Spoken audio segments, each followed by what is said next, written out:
What's good? It's your boy Justin. Welcome to Turn Up Tuesdays. Why are we turning up on Tuesday? Well, to be quite honest with you, why not? Let's go ahead and let go of the construct of labels on specific days. Like Monday has to be shitty, Friday has to be really good, because then you wake up every day with Monday being shitty. If you have that construct and belief system that certain days are for certain moods, any day can be good. Let go of that construct and concept of time that holds you back and labels and categorizes things that aren't true. Or rather, they are true, but only true because you give them power to be true. All right, so I was inspired to do this one by a follower of mine. Her name is Rachel Combs. I hope I said that right. She wanted me to talk about a few subjects: relationships, addictions, life. So what I'm going to do is combine two of those subjects: relationships and addictions. So first, let's get a basis of relationships. Okay, understand that relationships come in kind of an order. There's a first relationship you must establish, and then there's a second relationship you must establish. And then when I have a good idea of what that first relationship might be, who guess parents? Someone say parents? Good guess, but no. The first relationship that is the most important relationship to establish is a very difficult one to establish, and 90% of people don't do it. And that is that relationship with yourself. Okay? If you have a healthy relationship with yourself, you can then start a healthy relationship with someone else, whether it be intimate or whatever. So here's the issue. Most people don't have a healthy relationship with themselves, and it's not something that we are taught to do, which is why we're not taught to have healthy relationships with ourselves. I don't know. I feel like there should be a mandate in school, but it's not.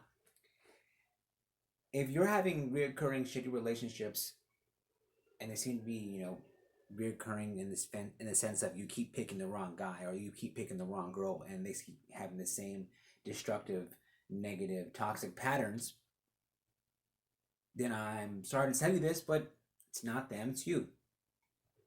Not that there's anything wrong with you. No, let me take that back. There is something wrong with you. You are perfect in who you are in every way, but there are issues with you that you need to address. And when we sit in this place where we're blaming others and all these other guys, not that there's nothing wrong with some of the guys, some of the girl, there could very well be something wrong with the person you picked. But the issue is you keep picking them, you keep attracting them. So we need to first establish a good relationship with yourself. This happens two ways. One, when you in the state of self-love, you don't put up with bullshit. We allow people to treat us as bad or as good as we treat ourselves. Do you understand? So let's say inside your head, inside our own heads, we are our own worst judge, jury, and executioners. We tell ourselves this, we tell ourselves that, we have this view of ourselves, and it is about this fucking bad. Okay? So when somebody treats us this bad, we allow it. And it's okay. If we're self-destructive and abusive to ourselves, we'll put up with this much bullshit. We won't put up with this much, but we'll put up with this much bullshit. Now, on the outside, people looking in, oh, these are your friends and close family, like, why do you put up with that? Why are you still in this relationship? And in our heads, subconsciously, we allow it because we treat ourselves way worse. So when we start to be better to ourselves, we don't allow this anymore. So if you're in a relationship where you're continuously putting up with more shit than you think you should, you need to take a step back and look at how you view and speak to and treat yourself. Okay? Now, in recovery, obviously in recovery, you have a terrible relationship with yourself. Most addicts' addictions not only stem from a compulsive order, but from a deep lack of self-love and a deep lack of basic human needs.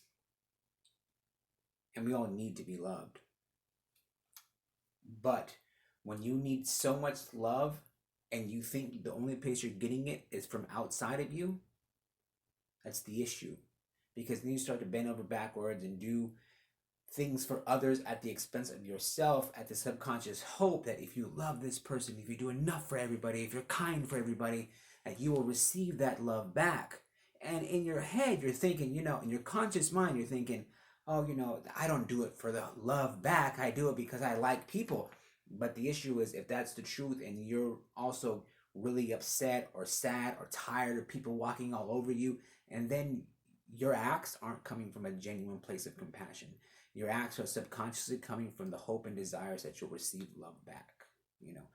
And I know you're like, no, that's not me. That's not me. Not me. You don't know. Like I just said, it's a subconscious thing.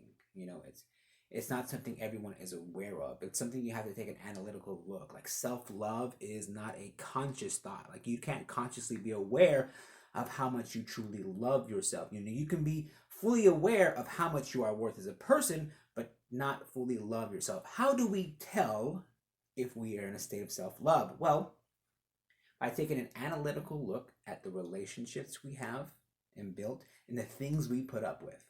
Also, by the type of people we attract into our lives. So, if you put up a lot of bullshit that you shouldn't, it's because you don't love yourself, because you treat yourself shitty, so you allow others to treat you shitty. But if you were the kind of person that'd be like one person try to treat you like, you know what, I'm good. I'm good on that. Bye. Have a good one. Peace out. Then you know you're getting in a higher state of self-love.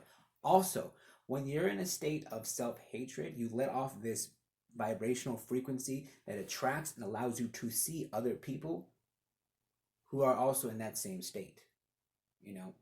And when you're in a state of self-love, when you're in a state of happiness and joy and positivity, you will also attract those same things. You know what I'm saying? And when you're attracting people who love themselves, well, obviously they're going to be equipped to love you, because when you don't love yourself, you attract people who don't love themselves, and when you don't love yourself, you can't love someone else, and therefore the person that you're attracting into your life who doesn't love him or herself either won't be able to love you as well. And when it comes to recovery, you need to take a good long time, at least 6 months, preferably a year. I did a whole year of no new relationships, no serious relationships, because you need to first strengthen that relationship with yourself. If you're in recovery, I strongly, strongly, strongly advise that you don't enter any new relationships until you have a full strong understanding of yourself, who you are, your own identity, and a strong sense of self-love. Okay? How do we know we're in a state of self-love? I just said before, we don't put up with bullshit, and we're attracting positive people into our life, you know? If you're attracting negative people into your life, you're not there yet. If you're putting up with bullshit from your boss, from your friends, from your parents, from your siblings, you're not there yet. And you need to wait until you are there.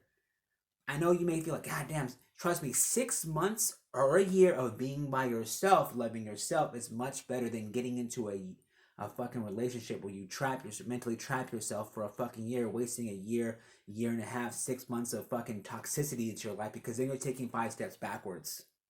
It's not that hard. And I know we have an issue with doing things that are good for us in the long run, because of today's society, we're so obsessed with this instant gratification, especially as addicts, that we only view what's happening in front of us, and we view that we feel alone right now. We view that we feel not good right now, and we're with somebody, or we're sharing our time with somebody, that immediately feels good. But in the long run, it's not good for us, because we had this inability to see what's past day one. So I need you to start looking past day one. And good technique to do that is for journaling. Getting your journal, talk about, I will be by myself today, and I will be by myself for X amount of time, and this is what it will do for me. And you start writing down all those good things. And as you write down those good things, you close your journal, you close your eyes, and you visualize the benefits and happiness of what you'll get from being alone. The state of self-love, the state of self-joy, the state of self-satisfaction. And soon your mind will start to relate those things that are good for you. And being by yourself will no longer be such a difficult thing. So, let's recap. First and most important relationship is that relationship with yourself. When you get to the point where you don't need no one, and being in a relationship is not on your first priority, because believe it or not, this whole romantic society that we live in, it's over romanticized. It's not that important. You can receive intimacy and connection from people outside of a romantic sexual relationship. It's not that important. If you're so obsessed and hung up on the romantic relationship, you need to take a step back.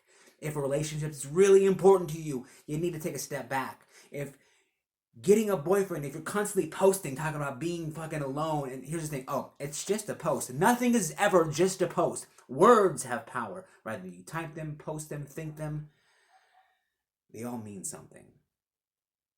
So, get to a place in life where you don't need anybody but yourself, because you are the most important person in your life, and that relationship with yourself is the first most important relationship. It's like laying the foundation to build a house.